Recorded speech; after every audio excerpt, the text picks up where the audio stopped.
অনেকের রিকোয়েস্টের পর আবার এই ভিডিওটি করতেছি। গত 1 বছর আগে ভিডিওটি করেছিলাম কিভাবে খেজুর গাছের পাতা হতে পাটি তৈরি করা হয়। এটা পাটিগুলো সাধারণত 5 হাত লম্বা হয়ে থাকে, মানে 7.5 ফুট লম্বায়। আর এরকম 17টা লাইন থাকবে, 17টা লাইন পাশে যোগ দেওয়া হবে এই পাশ দিয়ে।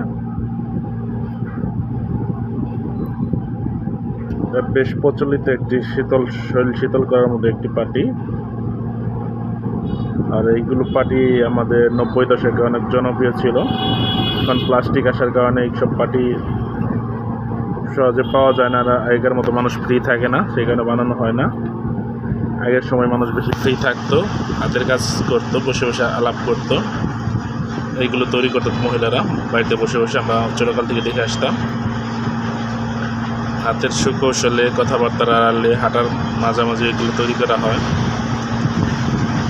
আমার এক নানু এটি তৈরি করতেছে, আর ফেস হাইড করে রাখলাম।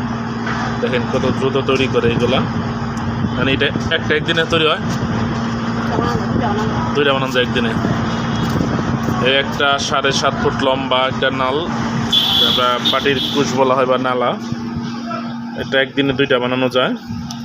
কাজের পাশাপাশি, হাঁটা চলার পাশাপাশি বানায় উনি তৈরি করে। এটা ওনার শখের একটা জিনিস।